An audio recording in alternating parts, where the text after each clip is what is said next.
Hello, my friends, and welcome to the Talking Cryptocurrency Podcast. I'm your host, Jason Rigden. On this episode of the show, we're talking to Mark Lloyd of Dominium.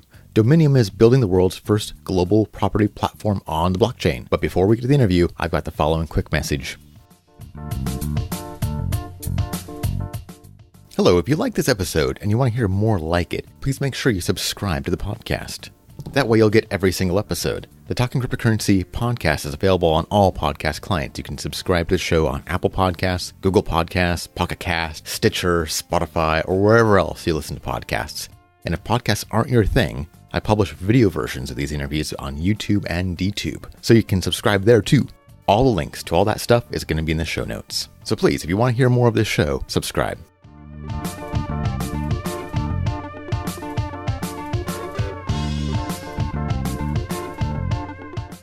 Hello, and on this episode, I'm here with Mark Lloyd of Dominium. How are you doing today?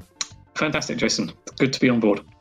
So could you tell me a little bit about the problem you're trying to solve? Yeah, sure. I mean, the real estate market is massive, and it has a number of issues historically. And I think the nature of the real estate market is it's been one of the slowest to adopt to anything new. But what we're trying to address is probably encompassed within two, maybe three main issues.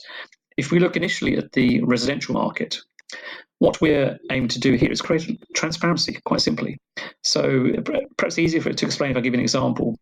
If I look to buy a property to live in, there's going to be certain information that would be quite useful for me to have. For example, when was the boiler last changed? When was the insulation checked?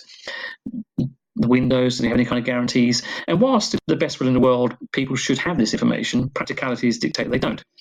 So if this information could be recorded on the blockchain, which is what we're aiming to do, then that information becomes transparent. It's all there, can't be disputed, and recorded for time immemorial.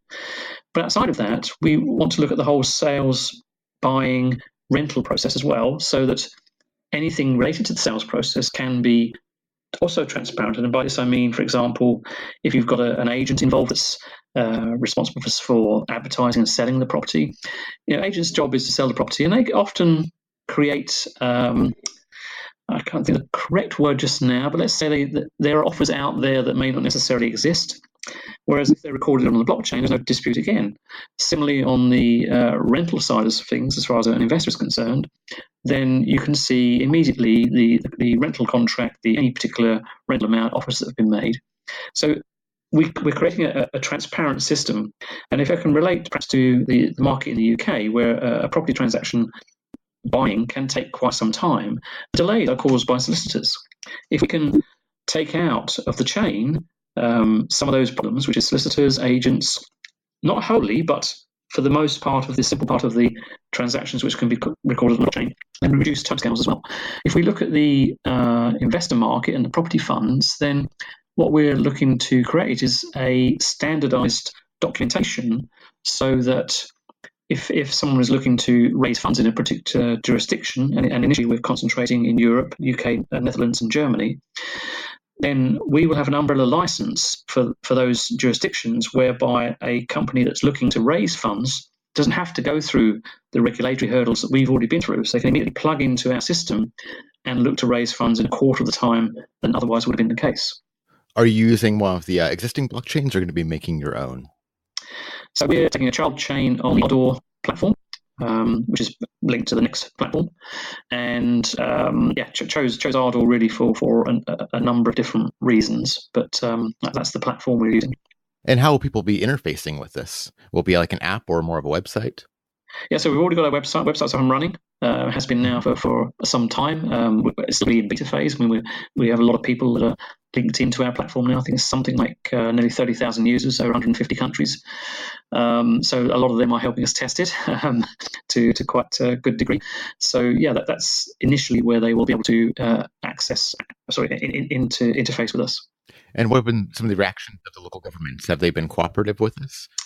Yeah, I think because we're coming from a background of real estate property, And we already have the ability to build the platform, which we funded ourselves.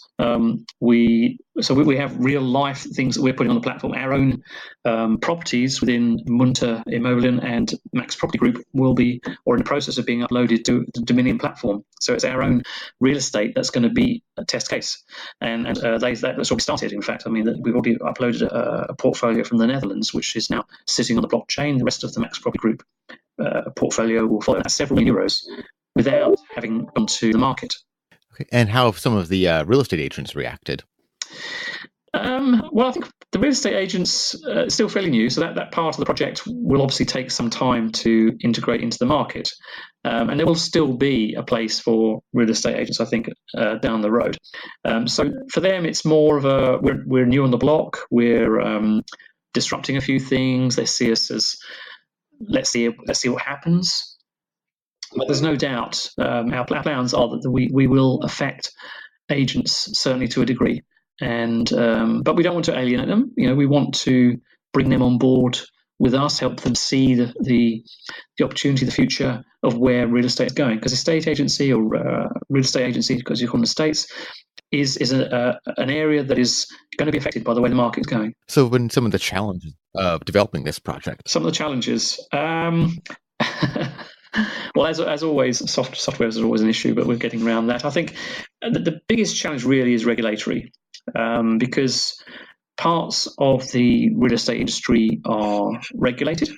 So the residential market, for example, an individual purchasing their own property to live in is a regulated industry, whereas other parts are not. So the regulatory hurdles, which of course are different worldwide, unfortunately, but that is one of our goals is to establish, as I said earlier, relevant licenses in those jurisdictions so that we can become a truly international platform. Although initially we will only be focusing on UK, Netherlands and Germany because we're already established there. For the consumer, how do they interact with this software? How do they interact? They just need to register on our platform. So because we are a regulated platform, they will have to go through some KYC and anti-money laundering verification. But there are levels they can go through. So the first level will enable them to register tokens and refer others. Second level will enable investment. Third level is really for property funds. But the whole idea behind the platform is to make the real estate world open to the average person. And those tokens are being used to euro, buy real estate, either rental or actually owning?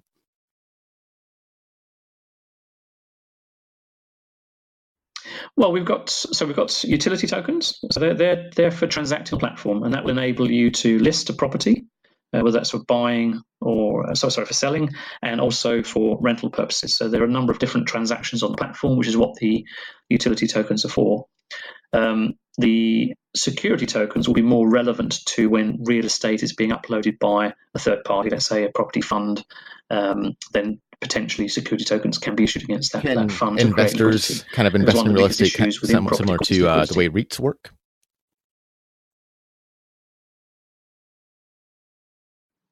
It's kind of similar, but without all of the restrictions that relate to REITs, and in particular the minimum investment levels. As I said earlier, one of our goals is to make sure that people can invest from as little as $1, a euro, a pound.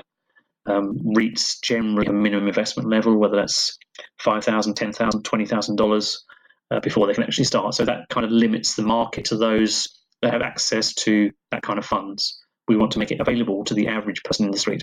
Okay. So what are some of your plans for the future going forward? Plans, a lot of hard work. Initially, as I said, we've started uploading the Max Property Group assets to the Dominium platform. That's the first stage. So all of the testing will be done on our own assets.